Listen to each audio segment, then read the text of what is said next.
नमस्कार दोस्तों, क्राइम तक में आप सबका स्वागत है। मैं हूं सुप्रतिम बैनर्जी। उत्तर प्रदेश के गाजीपुर शहर में एडिशनल डिस्ट्रिक्ट जज फर्स्ट की कोर्ट लगी हुई थी। अदालत आज खचाखच भरा हुआ था क्योंकि आज इस कोर्ट में एक बेहद अहम मामले पर फैसला सुनाया जाना था।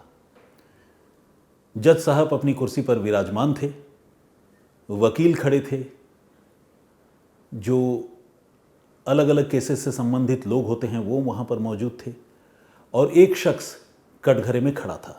जो कटघरे में खड़ा था उसके चेहरे पर कोई भी शिकन के भाव नहीं थे।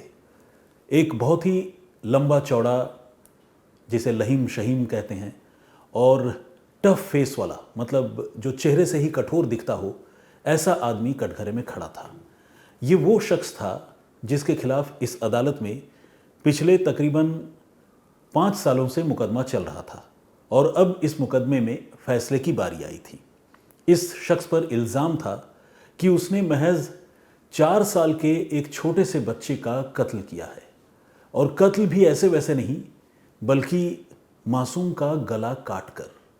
ये सुनकर भी अजीब लगता है कि कोई छोटे से बच्चे की हत्या भी कर सकता है, और हत्या भी गला काट कर दे, तो ये बात और भी अविश्वसनीय और विचलित करने वाली लगती है।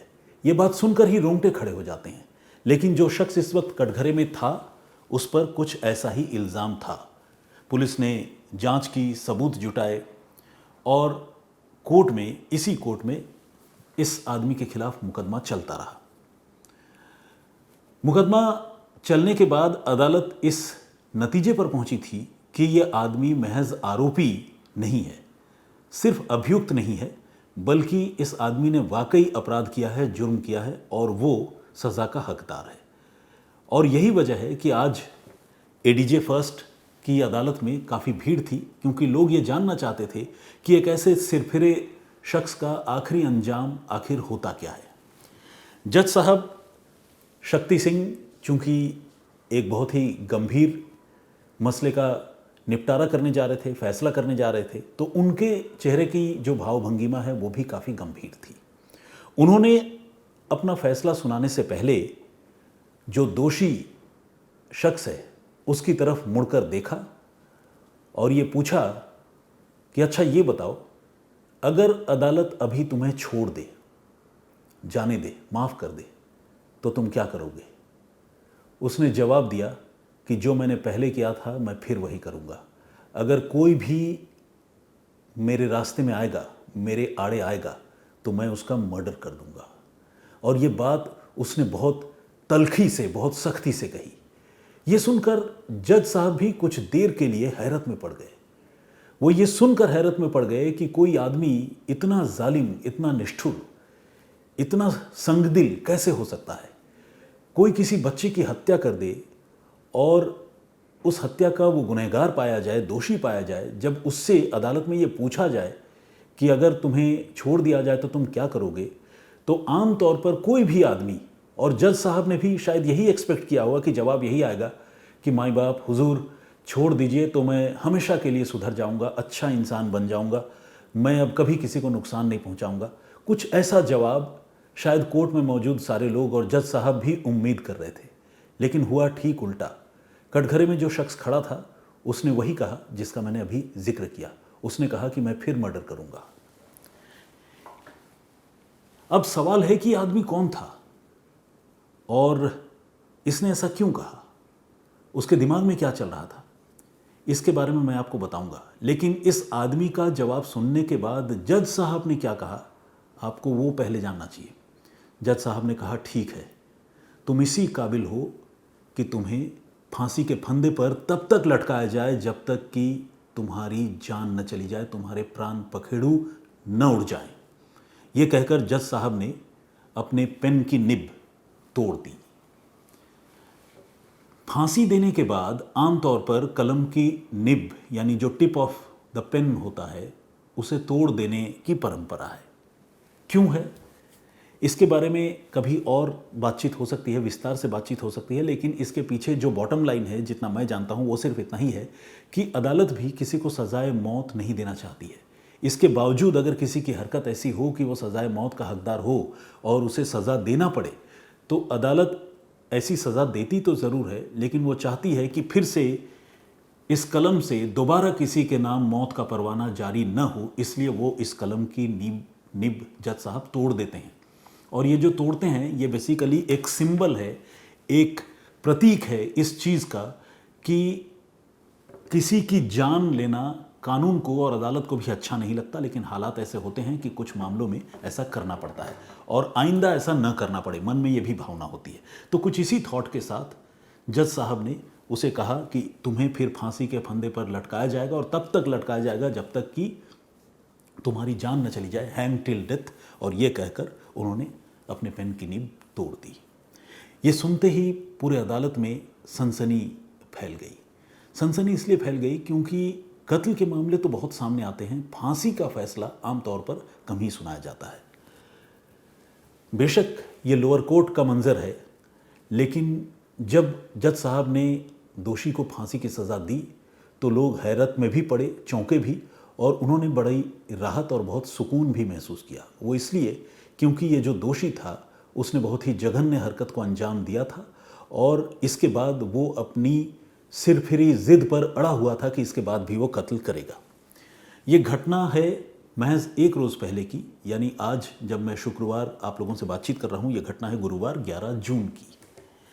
अब जैसा कि मैंने आपसे कहा था कि आदमी कौन है, इसने 4 साल के बच्चे की हत्या क्यों की, वो बच्चा कौन है, इसके बारे में अब आपको बताता हूँ। तो जिस आदमी को एडीजे फर्स्ट शक्ति सिंह की अदालत ने फांसी की सज़ा दी, उस आदमी का नाम है अमजद खान। अमजद खान पर इल्ज़ाम है, बल्कि अमजद खान पर इल्ज़ाम नहीं, अमजद खान का गुनाह ये है कि 21 अक्टूबर 2021 को उसने खुद अपने ही भांजे महज 4 साल के छोटे से बच्चे दानियाल की हत्या कर दी थी, और वो भी घर के अंदर सबकी आंखों के सामने छुरे से गला काट कर। हुआ ये कि दानियाल अपनी माँ शबाना के साथ अपने ननिहाल आया था, अपने मामा के घर आया था। अमजद जाहिर है उसका मामा था, तो वो अपने मामा से बहुत प्यार भी करता था और अक्सर वो मामा के साथ बातचीत करता था, खेलता भी था। लेकिन इस बार जब शबाना घर आई थी तो उसकी किसी बात को लेकर अपने भाई अमजद से लड़ाई चल रही थी, कहासुनी हुई थी। और इसी लड़ाई और कहासुनी के बीच अमजद के दिलो दिमाग पर गुस्से का जिन ऐसा हावी हुआ कि उसने अपने पास मौजूद छुरे से शबाना की आंखों के सामने उसके छोटे से बच्चे को पकड़कर उसका गला काट दिया। शबाना चीखती चिल्लाती रह गई, अपने भाई को रोकने की कोशिश करती रह गई, लेकिन जैसा कि मैंने आपको बताया कि मजबूत कदकाठी का अमजद, उसने धक्का देकर शबाना को दूर कर दिया। और इससे पहले कि उसे बाकी लोग काबू कर पाते, चीख पुकार सुनकर बाकी लोग मौके पर पहुंचते, दानियाल का गला वो काट चुका था।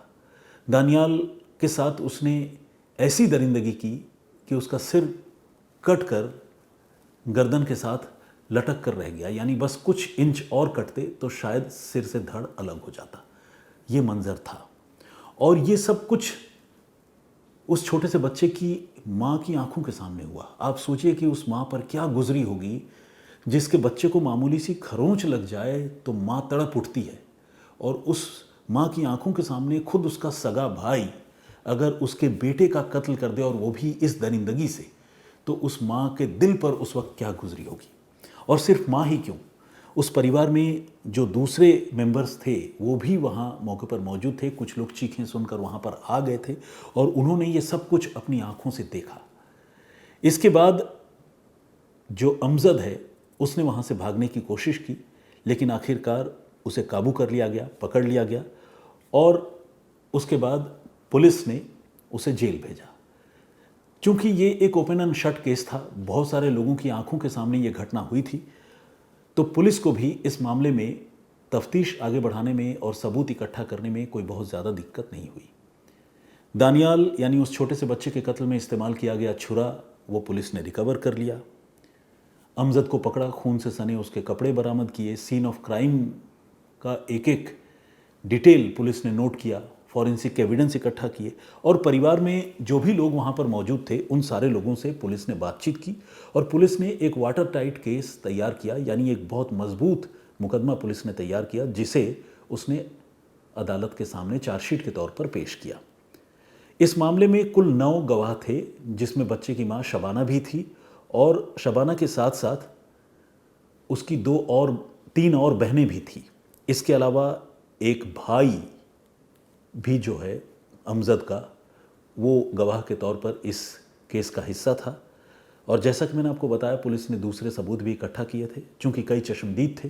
तो इन सारे लोगों ने अमजद के इस पागलपन और उसके इस दरिंदगी को देखते हुए अदालत में बहुत मजबूती से अपनी बात रखी, अपनी गवाही दी। शबाना ने भी अपनी पीड़ा अदालत को बताई और सबूतों की सूरत में पुलिस के पास जो बाकी चीज़ें थी, एविडेंसेस थे, पुलिस ने वो सारी चीज़ें अदालत में पेश की। इन चीज़ों को देखने के बाद, सारे सबूतों और गवाहों पर ध्यान लगाने के बाद, गौर करने के बाद, एडिशनल डिस्ट्रिक्ट जज शक्ति सिंह ने यह तय किया कि इस मामले में अमजद खान दोषी है और उसके बाद 11 जून को अमजद खान को उसके किए की सज़ा सुनाए जाने की बारी थी। शायद इस मामले में अमजद को आजीवन कारावास की सज़ा होती, क्योंकि ऐसा नहीं है कि इससे पहले किसी बच्चे की हत्या किसी ने नहीं की और गुस्से में आकर किसी बच्चे की हत्या नहीं की, ऐसा भी नहीं है। देखा जाए तो ये केस अपने आप में बहुत रेयरेस्ट ऑफ द रेयर नहीं लगता, लेकिन जघन्य होने की अगर मैं बात करूं तो शायद बहुत जघन्य है। कोई दूसरा केस इससे भी ज़्यादा जघन्य और घृणित हो सकता है, लेकिन उस केस के और ज़्यादा जघन्य होने की वजह से इस केस की जो जघन्यता की डिग्री है वो कम नहीं होती। तो ये केस अपने आप में बहुत ही विभत्स और बहुत ही जघन्य है, इसमें कोई दो राय नहीं। लेकिन अगर मैं रेयर होने की बात करूं तो शायद ये उतना भी रेयर नहीं था।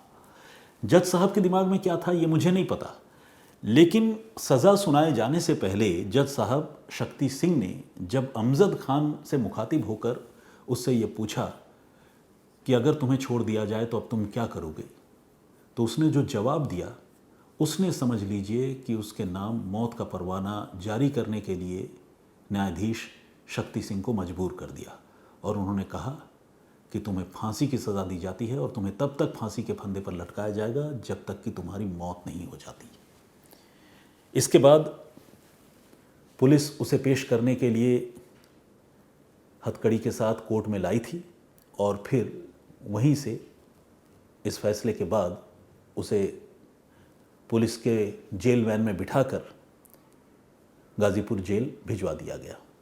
अब आगे उसकी फांसी की तैयारी होगी। अगर अमजद हाई कोर्ट जाता है तो शायद ये मुकदमा फिर से शुरू होगा या लंबा खींचेगा, क्योंकि हाई कोर्ट का फिर फैसला आएगा, फिर सुप्रीम कोर्ट का आएगा, जिसके कि चांसेस हैं कि वो जाए। लेकिन जिस तरह से इस सिरफिरे शख्स ने एक बच्चे की जान ली और जिस तरह से अदालत में इस घटना को अंजाम देने के 5 साल बाद भी वो अपनी तल्खी और अपने गुस्से के साथ ये कहता रहा कि वो फिर से कत्ल करेगा, उसके बाद अदालत ने उसे जो सज़ा दी, उस पूरे वाक़ये ने, उस पूरे घटनाक्रम ने उस अदालत में मौजूद तमाम लोगों को बहुत ही हैरान किया और पूरे गाज़ीपुर शहर को भी बहुत चौंकाया। कोर्ट ने इस मामले को उसके व्यवहार और उसके कृत्य को देखते हुए एक रेयरेस्ट ऑफ द रेयर की श्रेणी में रखा और उसे ये सज़ा सुनाई। इस पूरे घटनाक्रम पर, कोर्टरूम के इस पूरे सीन पर आपका पॉइंट ऑफ व्यू क्या है? आप अगर जज साहब की जगह होते तो आप क्या करते? आप हमें कमेंट बॉक्स पे लिख के ये बात बता सकते हैं। आज चूँकि वक्त की थोड़ी पाबंदी है तो मैं आप सबसे माफ़ी चाहूँगा कि आप लोगों ने मेरी प्रीवियस स्टोरी पर जो कमेंट किए थे और जो सवाल पूछे थे उसका जवाब मैं आज नहीं दे पा रहा हूँ, लेकिन आप सबसे गुजारिश है कि आज की स्टोरी पर, आज के इस पूरे घटनाक्रम पर आप अपनी राय ज़रूर दीजिएगा। मैं नेक्स्ट जब भी आप लोगों के सामने हाजिर होऊंगा, इस स्टोरी पर आपके कमेंट्स और आपकी राय लोगों तक पहुंचाने की और आपके सवालों का जवाब देने की कोशिश करूंगा। फ़िलहाल मुझे इजाज़त दीजिए। अपना बहुत ख्याल रखिए, सुरक्षित रहिए। जय हिंद, जय भारत।